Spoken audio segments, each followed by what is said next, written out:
اعوذ باللہ من الشیطان الرجیم، بسم اللہ الرحمن الرحیم۔ معزز ناظرین اکرام، السلام علیکم ورحمۃ اللہ وبرکاتہ۔ معزز ناظرین اکرام، آج کی اس ویڈیو میں ہم آپ کو سیر کروانے والے ہیں پاکستان کے ایک شہر جس کا نام سرگودا ہے۔ معزز ناظرین اکرام، سرگودا شہر کی بنیاد ایک انگریز خاتون ٹروپر نے 1903 میں رکھی۔ معزز ناظرین اکرام، سرگودا شہر پاکستان کو وہ واحد پہلا شہر تھا جس کو ماسٹر پلان کے تحت بنایا گیا۔ ناظرین اکرام، اس کے بعد مزید 2 شہر اسلام آباد اور فیصل آباد ماسٹر پلان کے تحت بنائے گئے۔ معزز ناظرین اکرام، 1860 کی بات ہے کہ جہاں آج کل گول مسجد ہے وہاں ایک تالاب ہوا کرتا تھا، اور تالاب کو فارسی زبان میں سر کہتے ہیں، اور اس تالاب کا مالک اس کا نام گودا تھا جو کہ ایک ہندو تھا۔ ناظرین اکرام، یہی وجہ تھی کہ اس شہر کا نام سرگودا پڑ گیا، اور پاکستان بننے کے بعد بھی اس جگہ کو گول کنواں کہا جاتا رہا۔ ناظرین اکرام، اپنی جغرافیائی اہمیت کے پیش نظر سرگودا کی آبادی مزید بڑھتی سے بڑھتی ہی چلی گئی، اور معزز ناظرین اکرام، اسی اہمیت کو مد نظر رکھتے ہوئے انگریز حکومت نے یہاں پر ایک عسکری سطح کا ایئرپورٹ بنایا اور ایک فوجی شونی تعمیر کی، جس کو 1949 میں تحصیل کا درجہ دے دیا، اور بعد میں آہستہ آہستہ ترقی کرتے ضلع اور پھر ڈویژنل ہیڈ کوارٹر میں تبدیل ہو گیا۔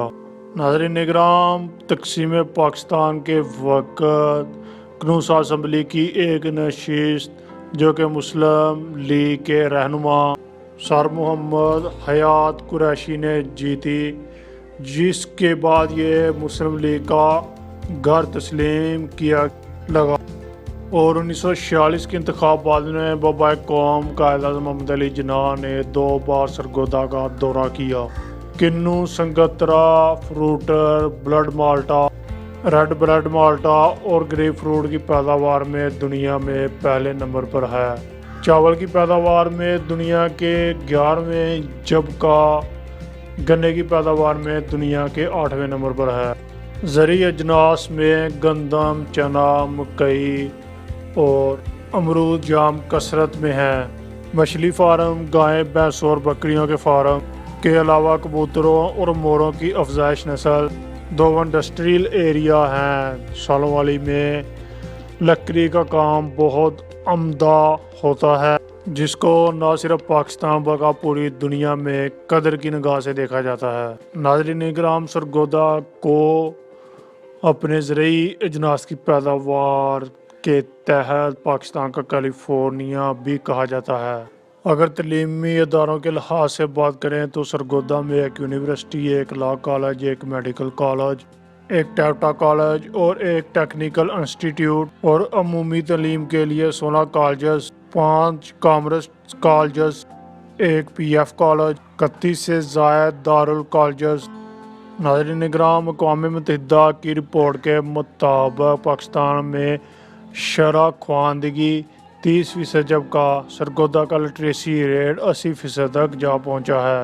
ناظرین اکرام، صحت کے لحاظ سے بات کریں تو اللہ کے فضل سے سرگودا صحت کے لحاظ سے کسی بھی شہر سے پیچھے نہیں ہے۔ سینکڑوں سرکاری اور غیر سرکاری ہاسپٹلز موجود ہیں۔ 2 ٹراما سینٹر، شوکت خانم اور آگاہ خان کے کلیکشن سینٹرز بھی کام کر رہے ہیں۔ ناظرین اکرام، شہر کی مزید خوبصورتی یہ ہے کہ ہر چیز کے علیحدہ علیحدہ بازار موجود ہیں۔ لکڑی، جوتے، فرنیچر اور سونے کی الگ الگ مارکیٹیں موجود ہیں۔ دینی تعلیم کے لیے بے شمار مدارس موجود ہیں۔ پاک فوج کی ایک بڑی شونی، ایک ٹریننگ سینٹر، ایک ریماؤنٹ ڈپو پی ایف کال میں شہرت یافتہ سافٹ ویئر بیس اور کرکٹ کا ایک انٹرنیشنل اسٹیڈیم بھی موجود ہے۔ اہل سرگودا کا ایک اعزاز یہ بھی ہے کہ 1965 کی جنگ میں دشمنوں کے خلاف پاک فوج کا بھرپور ساتھ دینے کے لیے اہل سرگودا کو استقلال اور صدارتی ایوارڈ سے نوازا بھی گیا۔ 1965 کی جنگ میں پاک فوج کا شاندار کردار اور پاک فوج سے محبت کا ایک ثبوت یہ بھی ہے کہ سرگودا کے بہت سارے چوکوں کے نام میزائل چوک، گوری چوک، بم چوک اور ٹینک چوک وغیرہ کے نام پر مشتمل ہیں۔ پاکستان کے ایک نامور ہیرو راشن منہاس کا گھر بھی سرگودا ہی ہے۔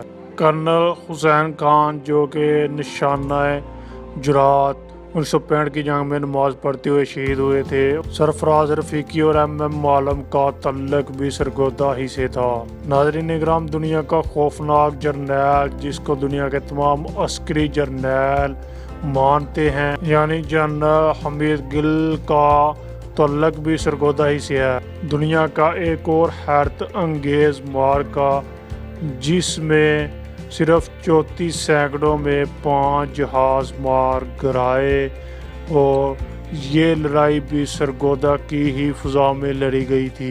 روس افغان وار کے اہم کردار غلام محمد کنڈان کا تعلق بھی سرگودا ہی سے تھا۔ ضلع سرگودا میں 6 تحصیلیں، 60 ٹاؤن کمیٹیز، 160 یونین کونسل۔ ضلع سرگودا کی آبادی 1998 کی مردم شماری کے مطابق 26,65,980 جبکہ آبادی کے لحاظ سے پاکستان کا 11واں بڑا شہر مانا جاتا ہے۔ شہر سرگودا فیصل آباد سے 72 جبکہ لاہور سے 171 کلومیٹر کے فاصلے پر موجود ہے۔ کل رقبہ 8,584 مربع کلومیٹر ہے اور یہ دریائے جہلم اور چناب کے درمیان ایک خوبصورت شہر ہے۔ ایک چھوٹا سا پہاڑی سلسلہ کرن آباد جو کہ اپنے کرش کے معیار کی وجہ سے پورے پنجاب میں مشہور ہے۔ 90% لوگوں کی زبان پنجابی، 10% اردو جبکہ دوسری سرائکی اور ہندی زبان کا بھی استعمال کیا جاتا ہے۔ یہاں پر ایک زرعی کالج اور بہترین نہری نظام موجود ہے۔ ضلع میں قومی اسمبلی کی 5 اور صوبائی اسمبلی کی 10 نشستیں موجود ہیں اور موٹر وے کے 5 انٹرچینجز ضلع بھر کو لنک کرتی ہیں۔ سرگودا کی چند اہم شخصیات: ملنگی، جس کا اصل نام احمد خان تھا، انگریزوں کی حکومت میں حریت پسندوں کی قیادت کی اور لگاتار 2 سال تک انگریز حکومت کا امن حرام کیے رکھا، اور تب یہ نعرہ بہت مشہور تھا: دن کو رات فرنگی کا اور رات کو راج ملنگی کا۔ اور دوسرے نمبر پر آتے ہیں فتح خان بلوچ۔ آپ انگریز حکومت کے دور میں شاہپور، ساہیوال اور خوشاب کے علاقے کے آزاد حکمران تھے، اور آپ کی زندگی میں انگریز اس علاقے پر قابض نہ ہو سکا۔ مفتی محمد شیخ صاحب سراج العلوم، آپ سرگودا کی زمین پر آزاد وطن اور مسلم لیگ کی پہلی آواز تھے۔ انتہائی نادر اور بے باک رہنما تھے۔ خواجہ ضیاء الدین سیالوی، آپ کی آزادی کی کوشش اور انگریز حکومت کے خلاف کوشش ایک سنہرا نایاب تحفہ ہے۔ آپ انگریز کے باغی تصور کیے جاتے تھے۔ آپ نے تحریک ترک موالات اور تحریک خلافت میں بھرپور کردار ادا کیا۔ خواجہ قمر الدین سیالوی، آپ نے تحریک پاکستان میں بہت اہم کردار ادا کیا اور مسلم لیگ کے صوبائی رہنما تھے۔